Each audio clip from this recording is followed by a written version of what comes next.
everyone, this is Mix K. I'm here today to do some review videos on matter and the periodic table. So this is part one of these videos, and in this video we're going to talk about properties of matter. So first off, let me just flip this page. Properties of matter. Properties are like characteristics.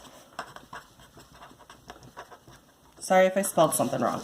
So like if you were listing the characteristics for a character in a book, you might say that they are blonde, they're angry, they are tall, things like that.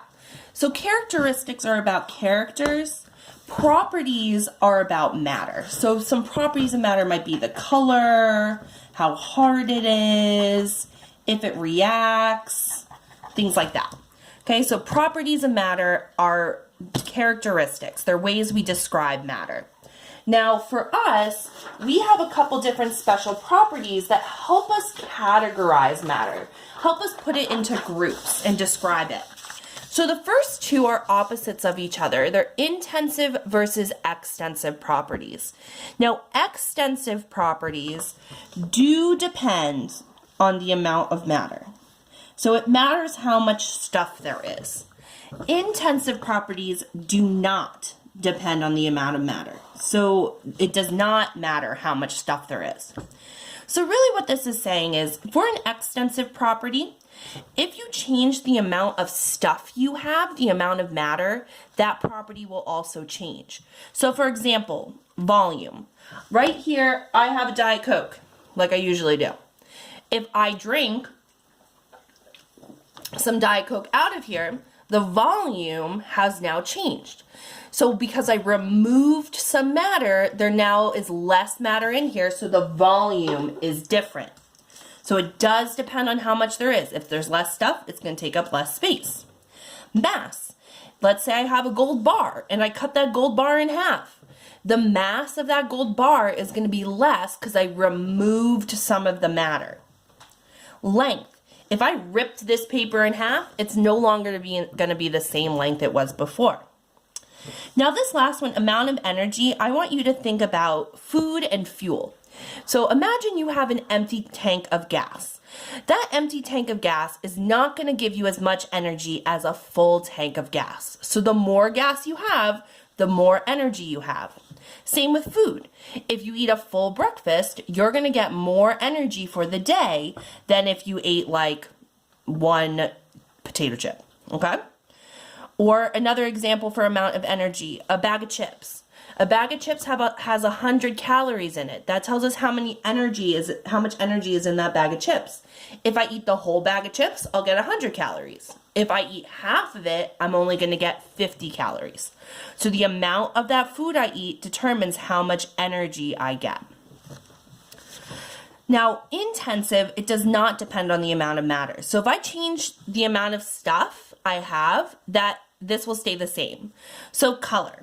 So my sweater is green. If I cut off a tiny piece of my sweater, it's still going to be green. It doesn't matter how much of it I have, it's still going to be green. Smell. My dog's in the background, so if he's making weird noises, I apologize. Now for smell, if you smell one rose, it's going to smell like a rose. If you smell a bouquet of roses, a whole bunch of roses, it's still going to smell like roses. It might be a little bit stronger of a smell, but it's still the same smell. Same with like perfume. You put a little spritz of perfume on you, you're going to smell real nice. If you smell the whole bottle, it's going to have the same smell. It's just going to be stronger. So same smell. We're going to come back to density and melting point. We'll do those last. Luster. Luster just means it's shiny. So a penny can be shiny whether it's a whole penny or half a penny. A gold bar is going to be shiny whether it's a whole gold bar or half a gold bar. Now, conducting ability means if it can conduct electricity and heat. So think about metals. You can have a metal pan on the stove that's small or a metal pan on the stove that's big. They're both going to get hot. Same idea, like if you stick a knife in the electric socket, whether it's a big knife or a small knife, you're still going to get shocked. Now let's go back to these two, because I want you guys to imagine something for me for a minute. So for density, I want you to imagine for a minute you're walking down on the beach, you're having a nice day, and you come to two rocks on the beach. Now these rocks are made of the exact same material, but one's big and one's small.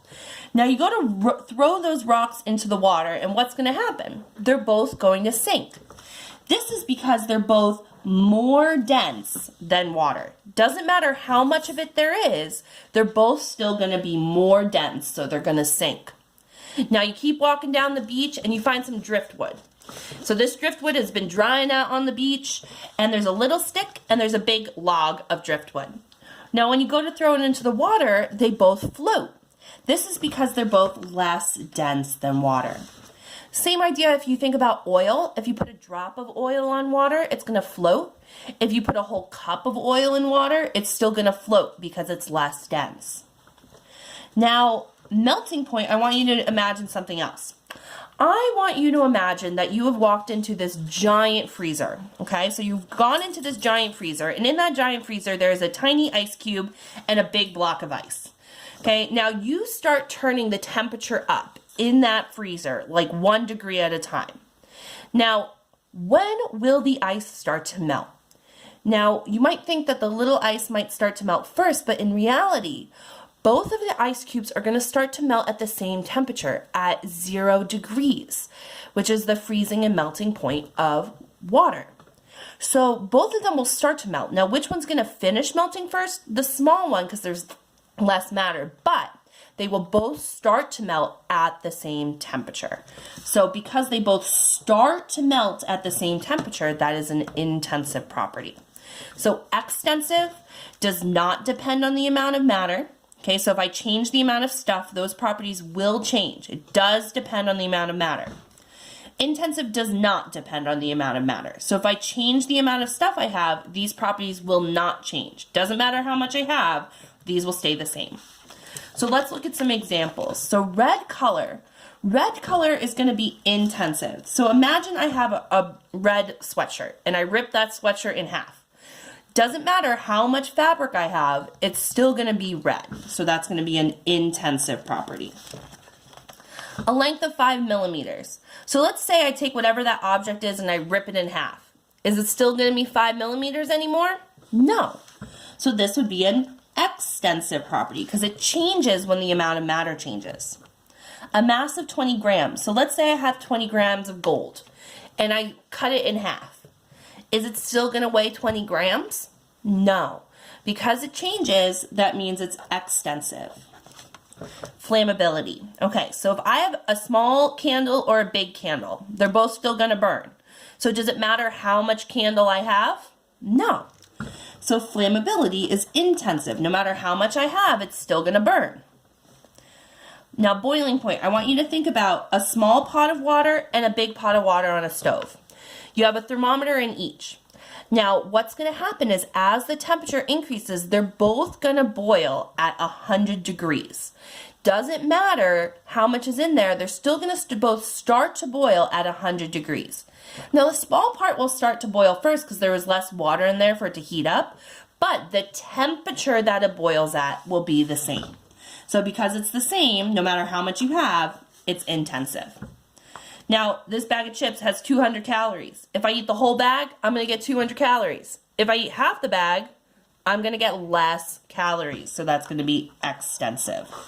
So remember, extensive, if you change the amount of matter, the property will change.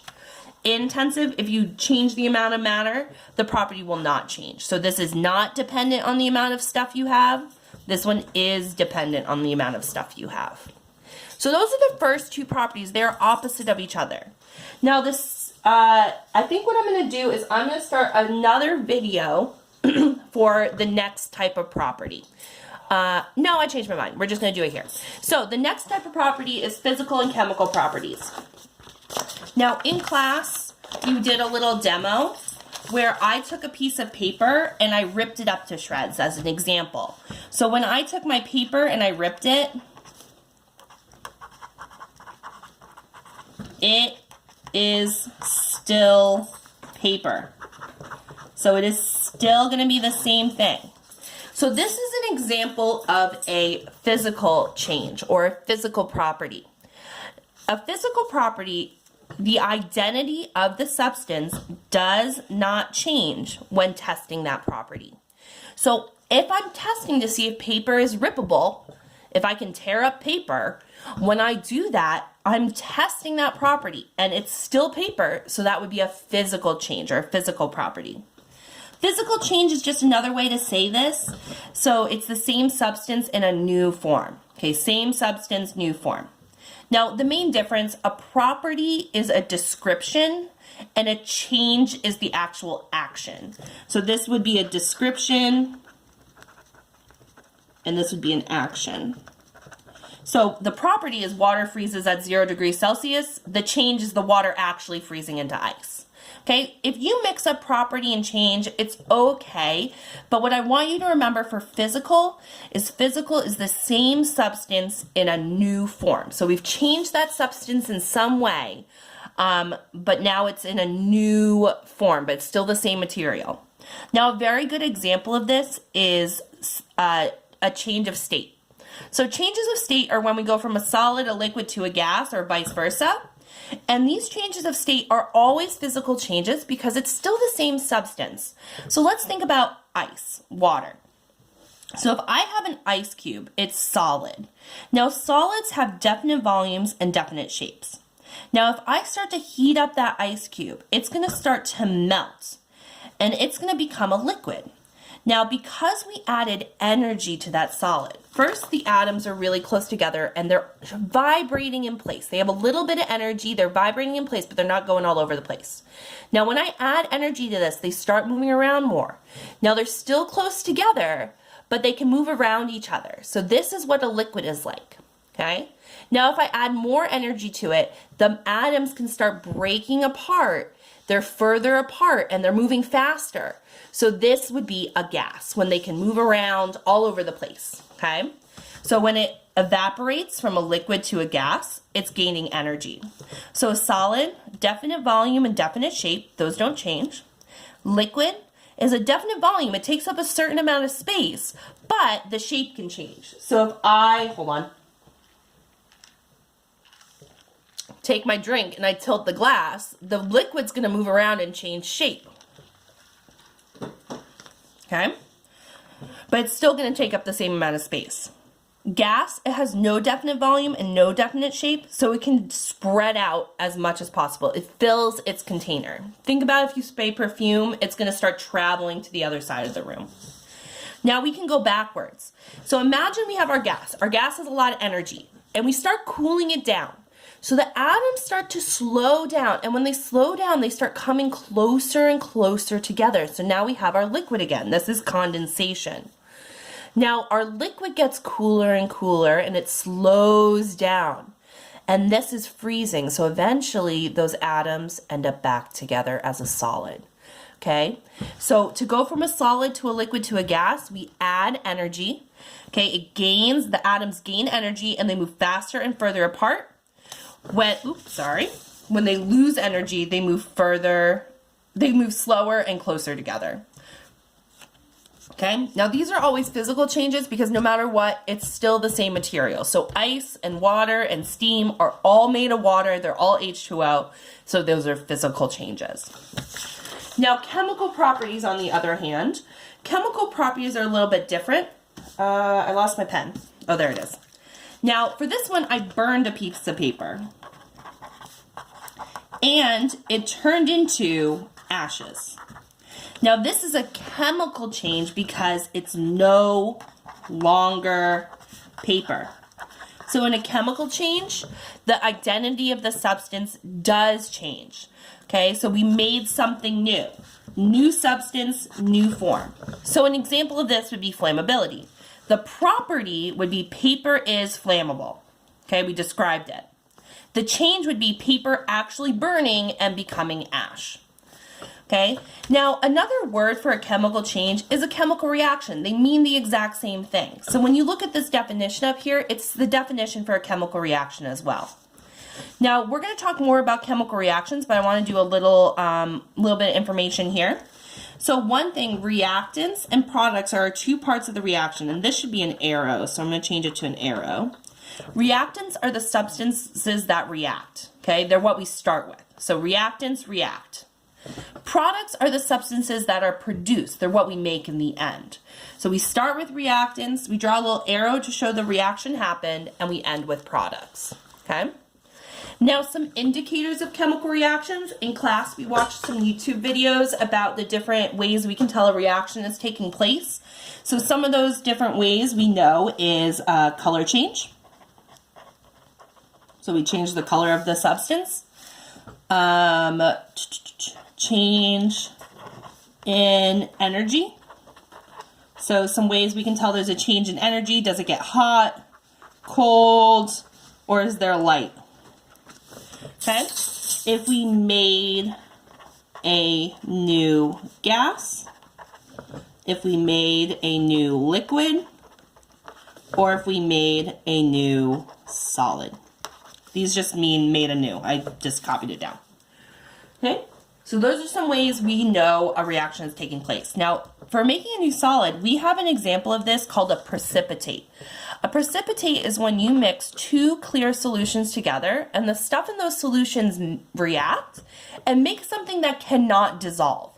So what happens is a powder floats out of that solution and you get a powder at the bottom of your reaction. And that powder is called a precipitate. Now, one law that we're going to talk more about too is the law of conservation of matter. This says that in a chemical reaction, matter cannot be created or destroyed. It can only change form. So no matter what, I'm going to have the same amount of substance before and after. The atoms are going to rearrange themselves, but I'm not losing or gaining any atoms.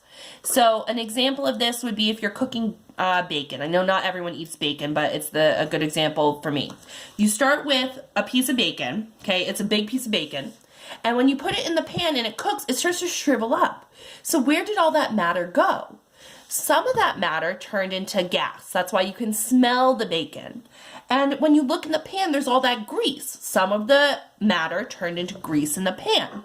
So it's not like that bacon just shrunk and disappeared its atoms.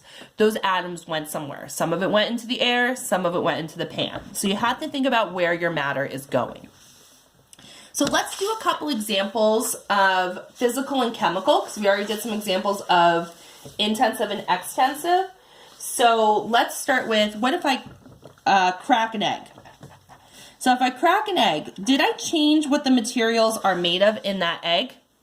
No. So that would be a physical change. It's still the same materials, it's just broken. But what if I cooked an egg? Is a cooked egg the same as a raw egg? No, it's not. When you cook an egg, you are breaking down those proteins so that they're edible to us.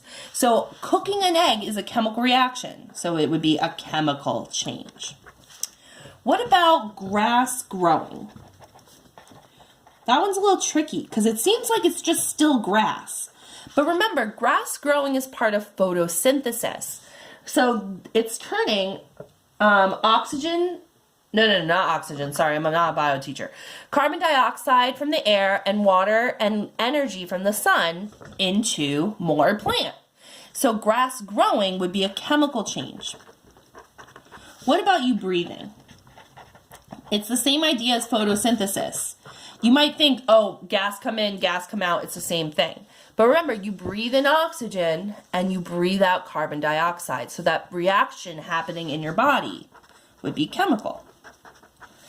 What about if I dissolve sugar in water? This one's a little tricky because it seems like the sugar and the water are reacting, but when you taste that water, it still tastes sweet. So that means that you're still having that sugar in there. It's just in smaller pieces. So it's like you ripped up the sugar into tiny little pieces and just mixed it in. So here it would still be physical, because it's still the same sugar and water, they're just mixed together really, really well. Okay? That seems like some good examples. So thank you so much, guys. If you have any questions or concerns about properties, let me know. But I'm going to cut off this video here. Have a great day.